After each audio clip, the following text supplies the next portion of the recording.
Okay, so the longest time that I've gone without eating, it hasn't ever been a full day. It would be from the time that I wake up until dinner time. The time I normally start eating each day, it varies a little bit from day to day. But for instance, I have not eaten today, and it's 11:30. I probably will not eat until sometime in the late afternoon when I have a break from teaching. And it's more about keeping my energy up, just having some sustenance versus sitting down to enjoy a meal. Although I love to sit down and enjoy a meal, and I will probably do so this evening. I don't eat breakfast. I never eat breakfast unless it's a social thing like a brunch on a weekend. I just don't eat breakfast. I have coffee with half and half and coconut sugar, and I may or may not take a second cup on the road with me. And sometimes I will take either a kombucha or pomegranate juice to sip on throughout the day because I don't really eat until the afternoon. When I'm truly hungry, I feel it in my stomach. It's actual physical sensation. And there's a little bit hungry and then there's hungry. And if I'm a little bit hungry, I usually sip on calories and that's enough. If you start to feel incoherent, I think that you have gone past needing to eat. If I wait until I'm ravenously hungry, I usually need calories before then for my mental processes. And those are usually my healthy snack, like an apple, or my sip on a juice or kombucha type calories. So I get to I need brain food before I get to the point of I need to satiate my hunger. I wake up, I have my coffee with my half and half and my coconut sugar, and I leave for the day. I'm carrying around a to-go cup of pomegranate juice just to have something, because that keeps me sharp, just having that sugar for my brain, really. Yesterday, I went to teach at the Governor's School for the Arts. I knew that I would have to speak a lot and think quickly and be articulate. And if I don't eat for a extended period of time, even if I don't feel very hungry, my thought processes would begin to slow. So for me, it's more of having something there to keep me going rather than I sit down and I have this meal. I guess I don't meal a lot.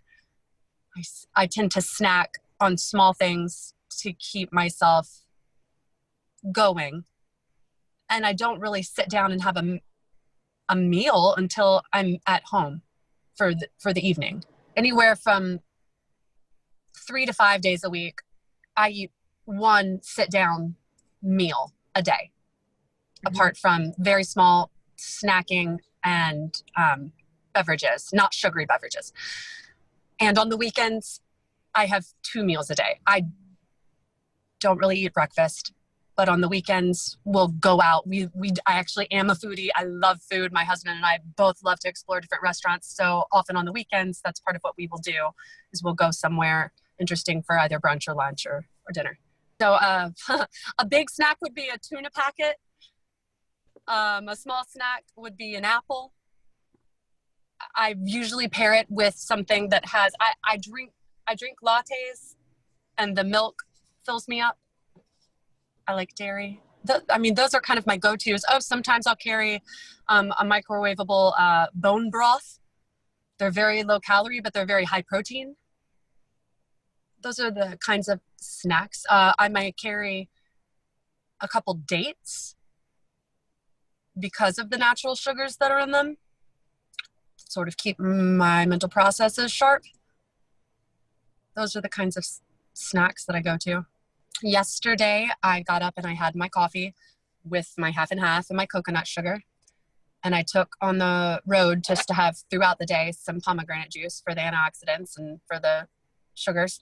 I knew I would be teaching from 1 to 5, so I had to plan ahead. So I stopped and I got some poke. Anyway, And I asked for only a little rice because they always put too much rice. And I had avocado on there and a little bit of mango and cucumber. That's about it. I took that with me and I snacked on that in between the breaks. And then, you know what? And then I didn't really eat much of a dinner last night because I ate that and I wasn't very hungry. If I've gained a couple pounds, this is the thing that I do. Well, first of all, when I gain poundage, like I had over the holidays, it is absolutely because I was eating sugar and I don't usually eat a lot of sugar.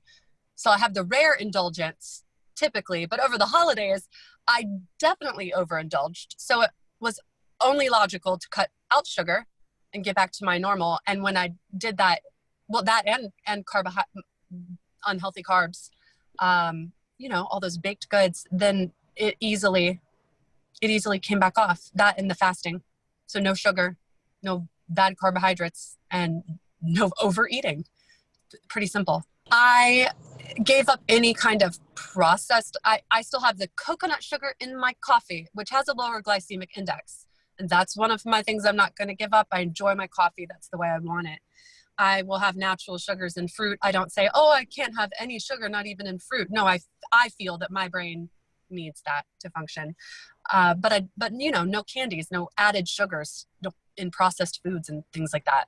None of that. I do not eat many processed foods. I'm trying to even think of a processed food that I really eat. I mean, we buy whole foods and I'll cook with them, or I'll just eat them, you know, whole as snacks if it's produce.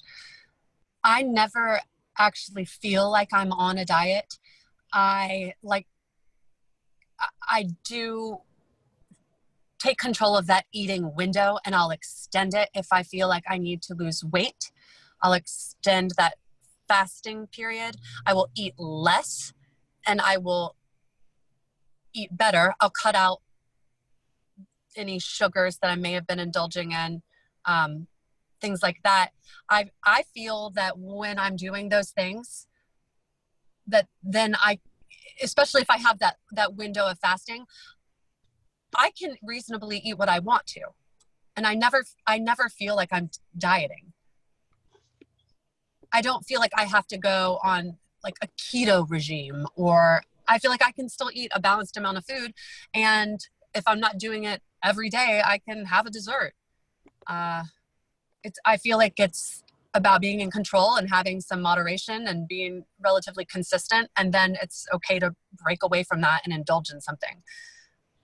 The way that I end a meal when I'm sort of done eating and I feel, okay, maybe there's something else that I kind of want, but I don't know what it is. Well, there's a couple different scenarios. I'd say that at home in that situation, if I'm still sort of wanting something, well, if I really haven't had a lot of calories during the day, maybe that's when I do decide, you know what, I'll have a little ice cream or something like that. If not, and I'm full, but it's just that kind of want something, then a cup of coffee or a cup of tea. I've done that frequently. The brushing the teeth trick for sure works. I don't run into that a whole lot at home. When I'm out in public, that's when I run into, I'm having a meal and it's sort of the talking and eating and having something to do, I think, with my hands during this conversation. And when especially if I'm finished before somebody else, that's when it's harder for me to stop. And that is the put the fork down, push the plate away from me, put my napkin on the table. It has to be like a physical separation. If I say it's around 11:30 and I have a lunch meeting around 1, but I'm already hungry, but I know that I'm going to have lunch and I need something to tide me over per se, my two main go-tos would be run by the coffee shop and have something that's made with milk, because milk will fill me up. I do regret that it's not organic milk because that's what I get at home, and I don't actually drink the milk at home. It's only when I'm out, but that's a go-to because it's easy, it's convenient, and it's not high calorie. And then my other go-to, if I'm thinking ahead, I have packed myself a pack of tuna, which can't be an everyday thing because of the mercury, but a couple times a week, that's a good 100-calorie, high protein, get you through snack. It's one of my go-tos. I like the tuna that's packed in olive oil. So I try to find something that is around 100 calories or less, generally with high protein, and that would be my get me through it snack if I'm truly that hungry. And I'm generally not that hungry at 11:30.